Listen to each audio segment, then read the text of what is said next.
நலம் காக்கும் ஸ்டாலின், உங்கள் குடும்பத்தின் நலன் அரசின் பொறுப்பு.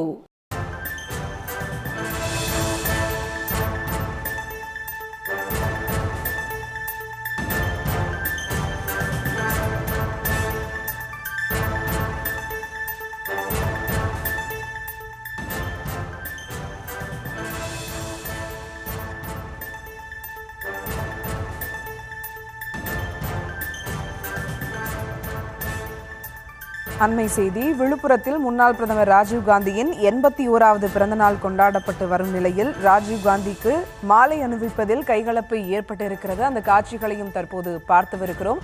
மேலும் விவரங்களோடு இணைகிறார் செய்தியாளர் தாமோதரன். வணக்கம் தாமோதரன், விவரங்கள்.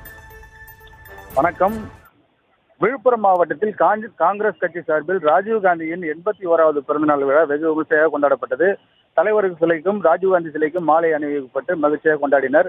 இந்நிலையில் விழுப்புரம் 4 முனை சந்திப்பு அருகே உள்ள ராஜீவ்காந்தி சிலைக்கு SC/ST பிரிவு சார்பில் காங்கிரஸ் கட்சி சார்பில் மாலை அணிவிக்கப்பட்டது. இன்று காலை மாலை அணிவிப்பதற்காக SC/ST பிரிவின் மாவட்ட தலைவர் சுரேஷ் அவர்கள் அந்த ராஜீவ்காந்தி சிலையின் கூண்டு அருகே ஏறி மாலை அணிவிப்பதற்காக சென்றுள்ளார்.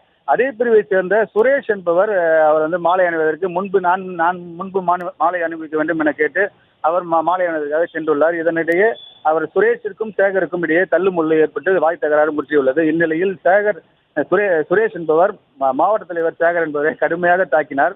இந்த சம்பவமானது அங்கிருப்பவர்களை பரபரப்பை ஏற்படுத்தியது. உடனடியாக சக தொண்டர்கள் அவர்களை சமாதானப்படுத்தி கீழே இறக்கி அவர்களிடம் சமாதானம் பேசினர். இந்த காங்கிரஸ் கட்சி தலைவர்கள் ராஜீவ்காந்தியின் 81வது பிறந்த நாளை ஒட்டி அவர்கள் சிலைக்கு மாலை அணிவிக்க வந்த போது இரு தரப்பினிடையே மோதல் ஏற்பட்ட சம்பவம் விழுப்புரம் காங்கிரஸ் கட்சியினிடையே வெறும் பரபரப்பை ஏற்படுத்தியது.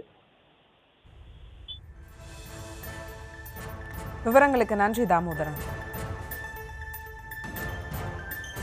நலம் காக்கும் ஸ்டாலின், உங்கள் குடும்பத்தின் நலன் அரசின் பொறுப்பு.